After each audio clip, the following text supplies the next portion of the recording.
Assalamualaikum warahmatullahi wabarakatuh. Alhamdulillahirabbil alamin. Innal hamdalillah innal hamdalillah nahmaduhu wa nasta'inuhu wa nastaghfiruh. Na'udzu billahi min syururi anfusina wa min sayyiati a'malina. May yahdihillahu fala mudilla lahu wa may yudlilhu fala hadiyalah. Asyhadu an la ilaha illallah wa asyhadu anna Muhammadar Rasulullah. Amma ba'd. Teman-teman mahasiswa yang saya hormati, alhamdulillah pada sore hari ini meskipun dengan gucuran hujan, tapi insya Allah kita semua dalam keadaan sehat walafiat nggih. Amin. Pada sore hari ini saya diminta panitia, diminta oleh tim untuk membicarakan tentang FOMO. FOMO itu fear of missing out ya. Fear of missing out itu keweden, takut, cemas kalau ketinggalan info, kalau ketinggalan hal-hal yang terjadi di luar, entah itu informasi yang aktual, pengalaman, artis, tren, kesenangan, merek terbaru, nopo melih banyak sekali. Misalnya merek tertentu gitu, wah itu sing wis ana wis paling anyar ono meneh gitu. Atau kemudian jadi ketika kita menggunakan produk yang agak lama, oh ini produk zaman biyen ya, lah itu membuat kita jadi cemas gitu nggih. Atau kemudian, wis ngerti belum beritane Atta Halilintar yang terakhir loh, wah misalnya. Nah, itu yang seperti itu ketika teman-teman kita itu juga membicarakan hal itu kemudian membuat kita tambah cemas. Wah ini kok jangan sampai kita ketinggalan informasi. Nah ini karena pada dasarnya sekarang kita itu kalau jenengan sering dengarnya adalah generasi strawberry gitu nggih. Nah ini kalau ini lintas generasi, yaitu apa? Scrolling generation, generasi scrolling. Jadi ya, dan itu lintas generasi, tidak hanya jenengan aja, tapi ya saya juga, gitu. Saya juga, gitu. Yang enom, yang tua, yang anak-anak itu sekarang sudah menjadi yang namanya scrolling generation atau generasi scrolling. Yang ini ternyata juga bukan hal yang kalau kemudian ini adalah kemajuan zaman, ini adalah kemajuan peradaban karena teknologi ini diciptakan oleh manusia gitu. Tapi ternyata juga banyak dampaknya, banyak efeknya yang kadang tidak bisa kita kendalikan, kadang tidak bisa dikendalikan. Nah nanti bentuk-bentuk dari FOMO itu seperti apa? Jadi kalau biasanya kita akan lihatnya dari sisi kognitifnya. Dari sisi kognitif itu berarti dari sisi bagaimana proses berpikirnya, isi pikirannya, kemudian proses-proses berpikirnya. Nah itu sisi kognitifnya. Itu apa yang terjadi itu biasanya kena juga gitu. Kalau aku nggak ikut, wah aku bisa rugi. Kalau saya nggak tahu, saya bisa malu karena nanti itu bagian dari obrolan dengan teman-teman gitu. Dan kemudian akan pikirannya itu akan kemudian tertuju terus pada hal tersebut itu. Jadi anchor itu jangkarnya itu adalah pada informasi yang kemudian sangat ingin selalu diketahui. Misalnya kemarin ketika pas zaman kampanye itu kan kita sangat informasi terbaru dari lawan kita dari jago kita gitu nggih. Apalagi ketika zaman yang sebelumnya yang Pak Jokowi sama Pak Prabowo itu. Wah, itu luar biasa itu. Itu luar biasa apa namanya yang kiri dan kanannya atau yang dua lawan ini luar biasa sekali pertarungannya, dan itu kita sangat ingin tahu sebenarnya apa yang terjadi. Kalau jangan sampai kemudian kalau itu yang informasi terbaru mengenai lawan kita, jangan sampai kita tidak tahu gitu, karena itu bisa untuk menyerang misalnya gitu. Oh, itu yang namanya Twitter itu luar biasa itu, sehingga sampai kemudian saya sudah lepaskan Twitter karena itu membuat tidak sehat gitu ya. Secara emosional, nah ini secara emosional kalau itu nanti berkaitan dengan politik. Kalau berkaitan dengan misalnya keinginan, misalnya fashion, misalnya kemudian berkaitan dengan itu sudah punya, kan ini sekarang artis juga sekarang banyak yang posting mengenai rumah mewah. Wah, ini Masya Allah ya. Posting mengenai rumah mewah atau kemudian dia datang ke rumah mewah temannya gitu ya. Wah, itu jadi riak riak yang atau pamer kemewahan yang dulu itu sesuatu yang tidak biasa, itu kemudian karena semuanya melakukan jadi ternormalisasi, jadi kayak oke gitu. Belum lagi operasi plastik. Wah, ini sudah beberapa artis yang artis ataupun selebgram atau selebpanu itu yang kemudian posting mengenai proses operasi plastiknya. Lah ini orang mengriak tapi juga duduh ke sesuatu yang sebenarnya dosa gitu sebenarnya haram dilakukan. Ini harus luar biasa gitu. Kalau barang siapa yang menunjukkan sesuatu yang kebaikan, dia akan dapat pahala sebagaimana pahala orang yang melakukan kebaikan.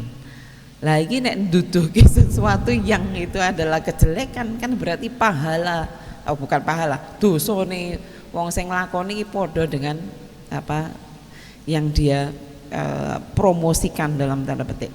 Oke, itu aspek emosional. Jadi delok akhirnya kemudian lihat yang lainnya itu jadi iri, hasut, dengki, cemburu.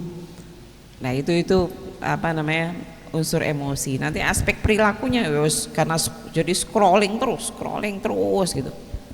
Ini aspek perilaku. Makanya kemudian disebut sebagai scrolling generation. Nah, ini memang dilalah kita itu berada di era di mana semua hal menggunakan media gitu. Sehingga kemudian mau tidak mau kita menggunakan itu. Misalnya kula nih dosen di WA mahasiswa nih, Bu, kalau bisa ketemu nggak besok gitu. Nek saya suwirah bales-bales, wah engko iso digo status mahasiswa nih. Dosen ini nggak apa. Itu yang repot gitu. Sehingga kemudian mau nggak mau ya kita juga harus cek HP karena situasi psikologis yang kemudian ada beberapa situasi psikologis yang kemudian dirasakan atau menyelimuti kita sebenarnya sebagai generasi scrolling ini. Selain FOMO, jadi FOMO itu sebenarnya akibat dari generasi scrolling tadi, karena kita scrolling. Tapi juga pengennya apa-apa sat-set das-des gitu. Makanya sekarang juga banyak sing mati karena teksek. Ya biasanya kan sat-set das-des teksek. Teksek niku mati.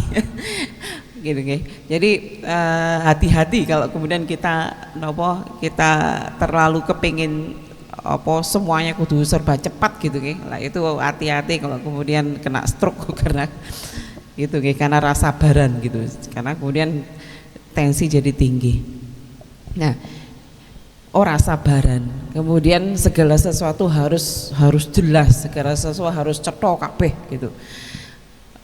Segala sesuatu harus bahkan misalnya diukur dengan materi. Lah ini seperti ini harusnya saya dapat ini, karena yang ditawarkan di media, yang difomokan itu juga hal-hal yang sifatnya materi. Alhamdulillah nek sing difomokan itu yang sifatnya imateri gitu. Jadi kan misalnya delok apa postingan orang-orang yang soleh, orang-orang yang solihah, nah itu FOMO yang bagus gitu, itu FOMO yang bagus.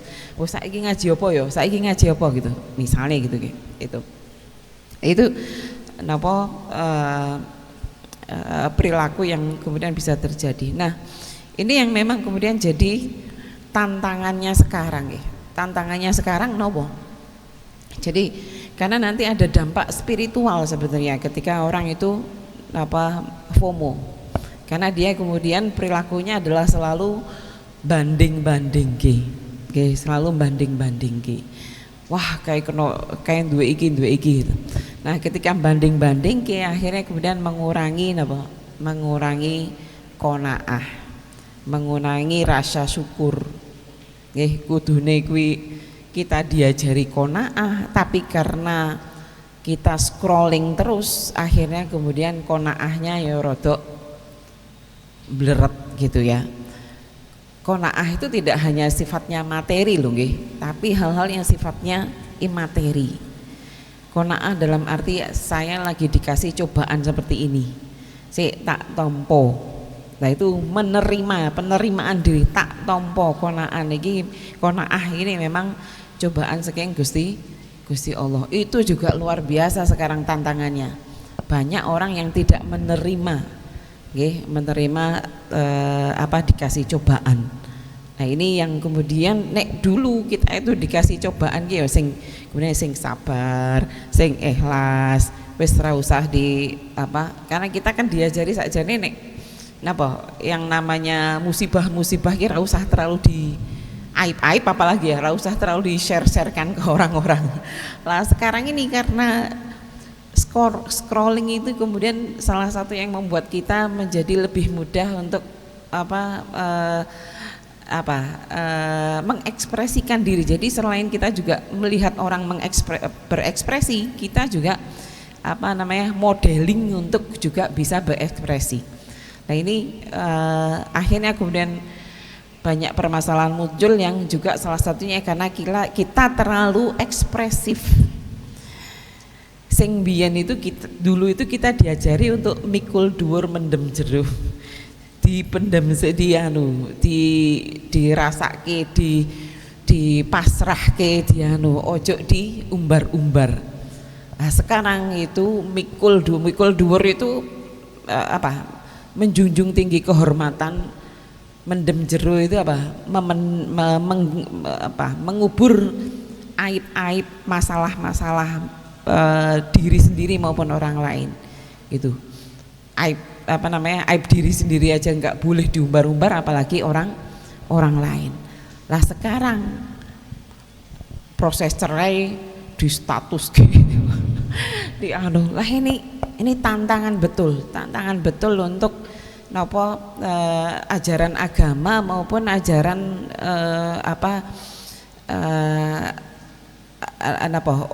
kebijaksanaan yang kita terima dari orang-orang kita. Misalnya itu tadi mikul dhuwur mendem jero, sing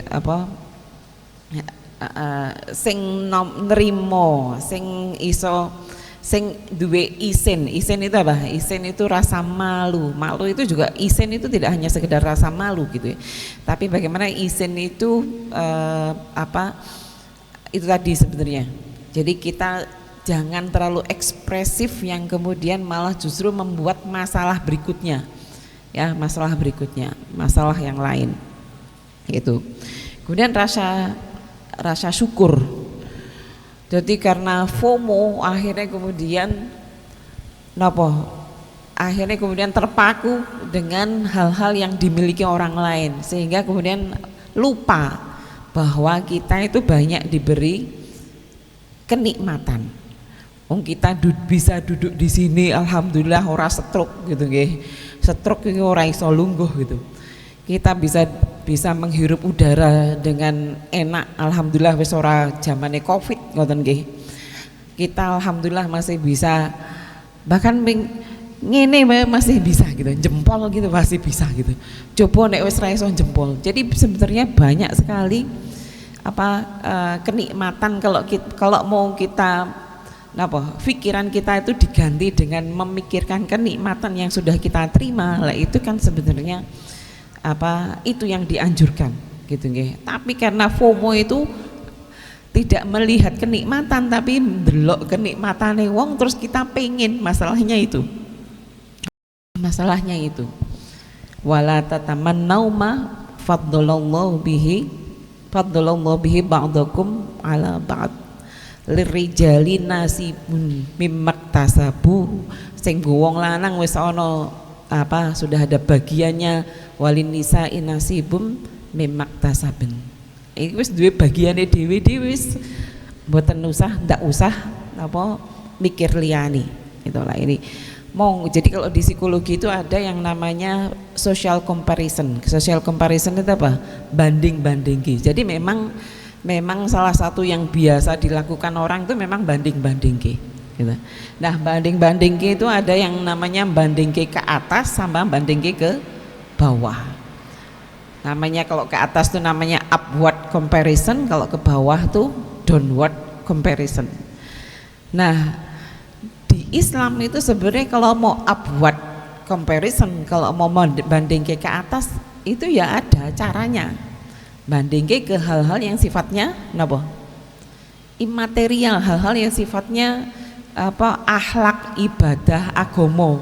Ini kita harus lihat ke atas terus. Nah, kalau yang downward itu hal-hal yang sifatnya duniawi, sehingga bisa untuk syukur, untuk modal kita untuk syukur. Nah, ini wis ono carane seperti itu. Lah masalahnya diwalik, kita kebalik. Yang upward itu malah sing materi, masalah sing duniawi. Yang downward itu yang psikologis, yang agama. Alhamdulillah aku lho apik salatku. Bacaanku luwih apik. Bacaan Quranku luwih apik gitu. Jadi malah kebalik.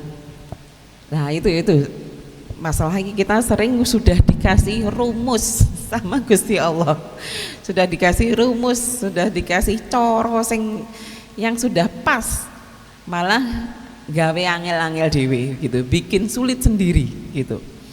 Jadi sebenarnya istilahnya kalau di ceramahnya Gus Baha itu kan, kita itu sudah dikasih kunci surga itu sudah. Jadi kenapa nggak mau pakai itu, nggak mau pakai kunci surga itu, ya itu masalahnya gitu. Jadi diangel-angel. Jadi harusnya ungduru ila hadise, ya mau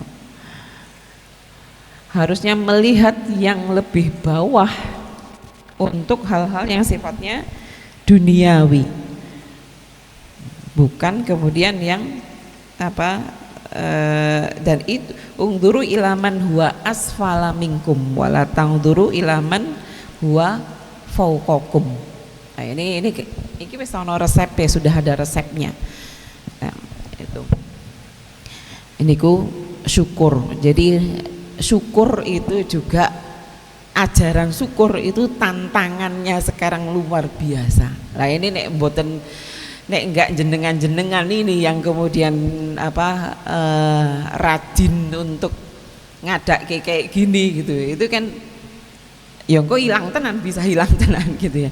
Karena ini kan hal-hal yang kemudian istilahnya model ceramah seperti ini kan, ini kita mencoba untuk menanamkan lagi isi kepala kita supaya isinya itu ya isinya agama gitu.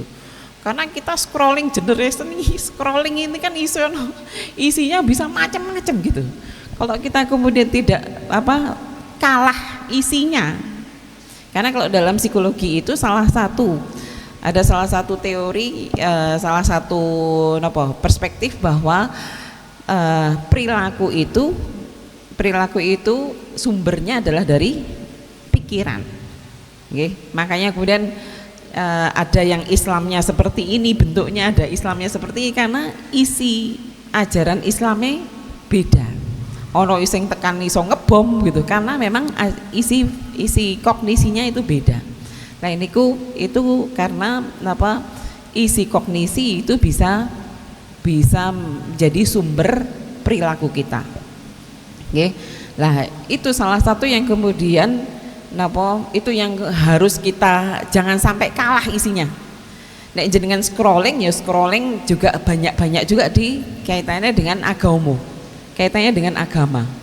Oke, jadi jangan kemudian scrollingnya hal-hal yang sifatnya itu tadi, hal-hal yang sifatnya dunyo kabeh gitu ya, tapi harus ada yang sifatnya agama.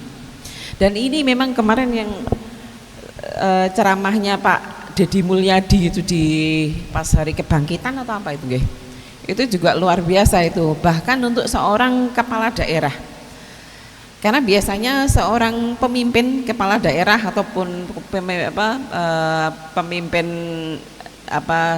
pemerintahan itu mesti nanti tolok ukurnya itu mesti materi, bahwa kita harus meningkatkan ekonomi negara kita, ekonomi tapi beliau enggak waktu itu.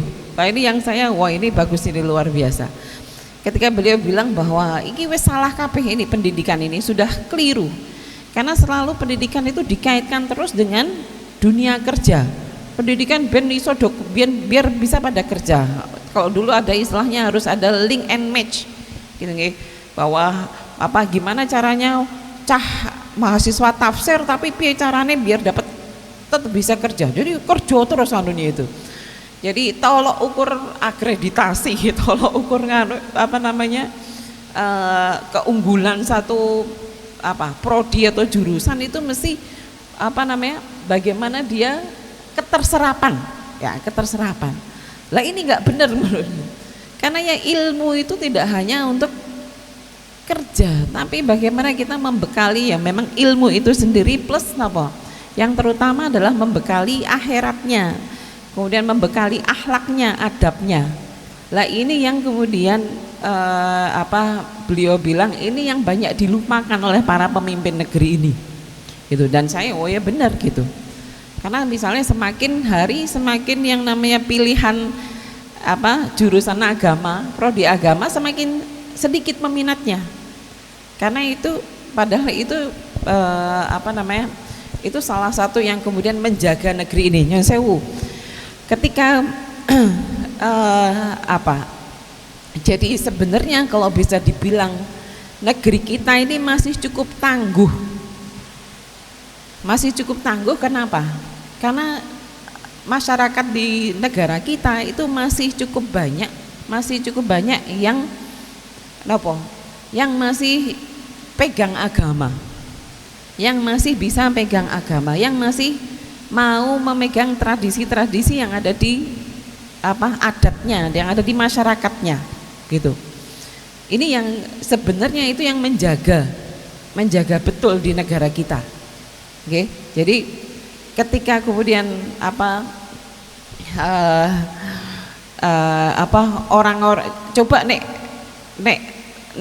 istilahnya, sebenarnya meskipun tadi yang saya bilang isin, sabar, mikul dhuwur, mendem jero, sing banyak sekali itu. Kalau itu masih alhamdulillah masih banyak masyarakat kita, nanti mungkin di Jawa Barat ada sendiri, di luar Jawa juga punya gitu punya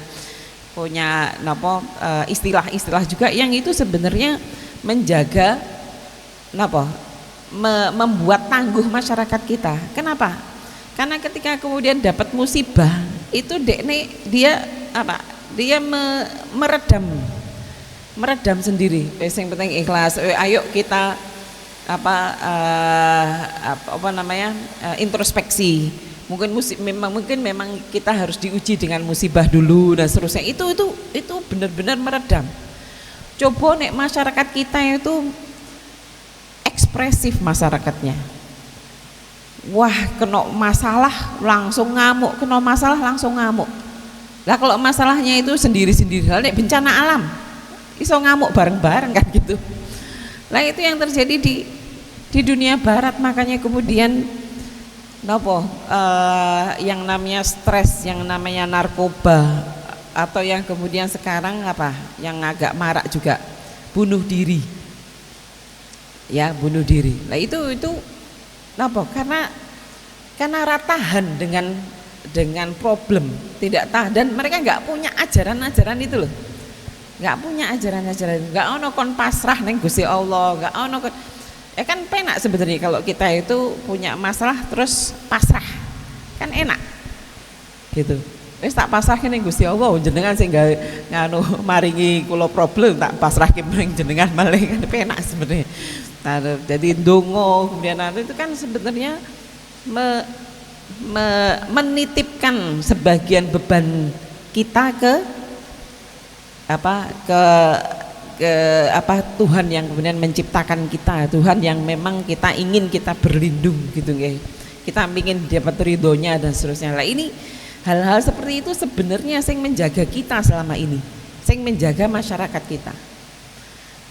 Belum lagi sebenarnya misalnya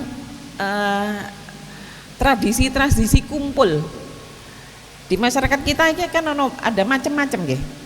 Ada tahlilan, arisan, sholawatan, napa meleh gugur gunung, ada rasulan, macam-macam gitu. Terus nek anak-anak zaman sekarang iki opo ya gak jelas gitu. Nggih mboten. Iki ngentek-ngenteknya duit hall. Wah, hall iki nganti ping piro kalau di tempat saya. Tapi jenengan ngertos mboten bahwa ternyata tradisi-tradisi itu yang kemudian menjaga masyarakat kita. Untuk apa? Untuk tidak gampang konflik. Arep konflik punya rasa ora penak, arep konflik ora iso ketemu meneh ning arisan. Arep konflik, arep nesu ora iso karena kemudian nggih mboten napa-napa wis nggih betul. Karena ketemu meneh gitu. Karena nanti kalau di psikologi itu ada namanya teori kontak atau kontak hipotesis. Jadi biasanya kalau untuk mengislahkan, untuk mendamaikan satu masyarakat yang konflik itu harus kontak. Kontak itu apa? Ketemu. Lah masyarakat kita kan ketemu. Lah nanti ini yang tantangannya besok ketika kita banyak scrolling, ini yang kemudian kita nggak banyak ketemu. Karena kemudian kita terlalu sibuk dengan dunia kita sendiri. Nah ini yang bahaya. Makanya kemudian tradisi-tradisi itu memang mahal dalam arti memang harus berbiaya gitu ya.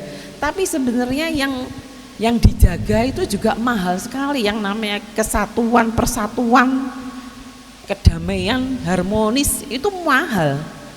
Bandingkan dengan perang. Perangnya itu luar biasa kerugiannya.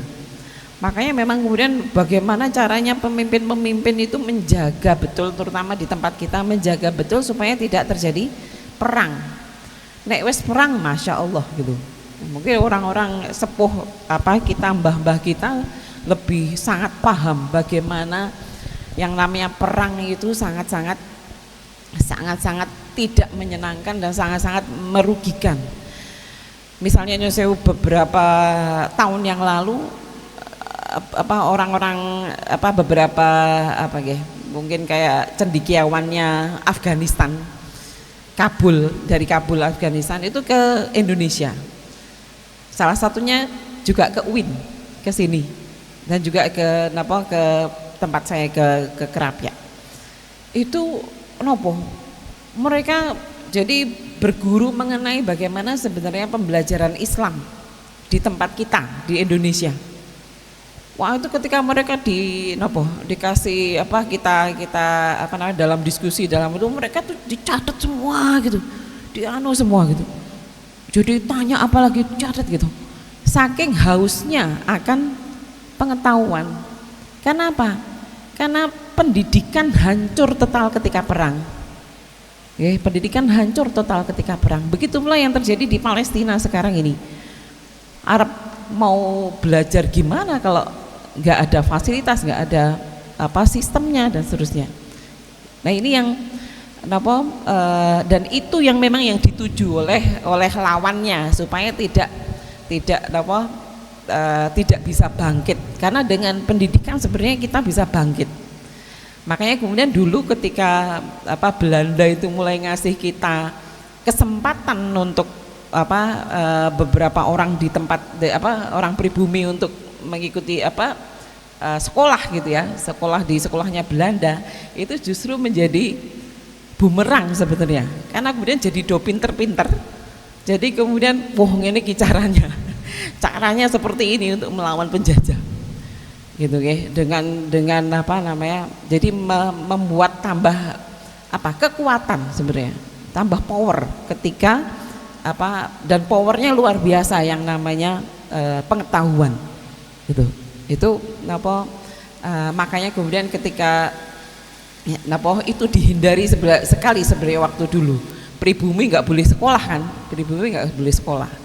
Nah ternyata ketika kemudian dikasih kesempatan untuk sekolah dan benar, kemudian bisa melawan balik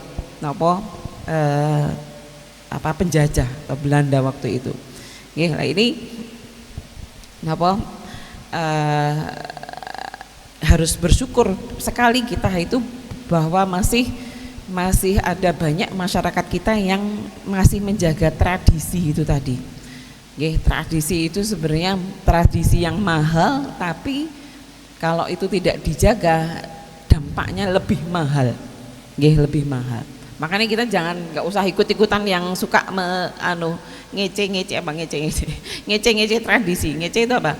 Menjelek-jelekkan tradisi yang ada di masyarakat kita. Justru malah memang kita itu harus istilahnya ikut melestarikan, ikut nguri-uri gitu. Karena dengan kalau jenengan dari ilmu hadis, ilmu Quran, disitulah sebenarnya ada banyak living Quran, living hadis yang tidak pakai ayat tapi sebenarnya sudah living, sudah ada di dalam kegiatan atau aktivitas itu. Itu harus bersyukur, dan kemudian tradisi itu harus juga caranya untuk ikut melestarikan tradisi ya scrollingnya juga harus ada jeda juga. Kalau nggak pakai jeda ya kita nggak akan sempat meneruskan tradisi. Nah kemudian yang lainnya untuk menghindari FOMO fastabiqul khairat, jadi berlomba-lomba dalam kebaikan. Nah sebenarnya nanti Islam itu sebenarnya kan ada unsur yang sifatnya individual, ada unsur yang sifatnya kolektif. Individual itu nanti tawakal kita, ketakwaan kita itu kan sebenarnya nanti salah satunya itu sangat individual. Jadi bahwa kita itu ya harus membuat diri kita itu berharga, membuat diri kita itu kompeten, membuat diri kita itu layak masuk surga gitu nggih. Nah itu kan itu usaha-usaha yang sangat individual. Nah nanti di hal yang sifatnya kolektif, nek iso usaha-usaha untuk ketakwaan itu jangan hanya untuk diri sendiri, tapi bagaimana supaya kita takwa bersama-sama. Nah itu yang ketika jenengan misalnya ini pakai seperti ini kan untuk menyebarkan FOMO tapi dengan cara yang positif, hal yang positif gitu ya. Jadi kita scrolling untuk sesuatu yang sifatnya positif, kita memberikan konten untuk scrolling tapi hal yang sifatnya positif, ini enggak masalah, bagus gitu ya. Nah apa mau saya agak lupa. Jadi apa tadi saya lupa. Jadi intinya adalah bagaimana sebenarnya kita jadi kalau dari sisi individu itu kita bagaimana mengusahakan diri menjadi orang yang solihah. Tapi secara kolektif kita juga harus mengupayakan diri untuk menjadi muslihah. Muslihah itu bagaimana membuat orang lain juga solih juga, membuat orang lain juga baik gitu. Dan itu lebih menantang. Kanjeng Nabi ketika masih dakwah sembunyi-sembunyi, masih mungkin masih belum diutus sebagai nabi dan rasul itu orang pada seneng sama beliau. Wah, ini orang yang dengan akhlaknya yang baik ini. Tapi ketika beliau itu sudah diutus sama Gusti Allah, ayo iki disebarke ajaranku ini disebarkan bahwa orang-orang itu harus ikut menyembah aku Gusti Allah, jangan sampai nyembah. Lah ini ketika mulai bergerak keluar, mulai bergerak untuk kemaslahan di luar, untuk muslih, ini mulai podo ra seneng. Mulai pada ada banyak tantangan, mulai kemudian bahkan sampai ke ancaman pembunuhan. Lah ini memang jenengan itu ketika kemudian jadi apa ini istilahnya remaja masjid apa wis remaja tuh. Napa istilahnya apa? Hah? Sahabat masjid. Ini kan sebenarnya melakukan kemaslahatan untuk orang lain. Jenengan jadi muslih dan muslihah, muslihun dan muslihat. Ini mesti tantangannya luar biasa. Entah tantangannya hujan, tantangannya juga dari diri sendiri. Dan ini memang step yang lebih tinggi ya dibandingkan mandek di solihah. Ya ini tantangan ke depan. Jadi semoga kita bisa lebih banyak untuk mengisi hari-hari kita dengan menguatkan keimanan, ketakwaan, kredibilitas kita, entah itu duniawi maupun ukhrawi kita, dan juga bagaimana kita juga mengajak orang lain untuk bersama-sama kita, untuk hal-hal yang sirotol mustaqim, ke arah sirotol mustaqim. Sementara itu yang bisa saya sampaikan. Matur nuwun. Assalamualaikum warahmatullahi wabarakatuh.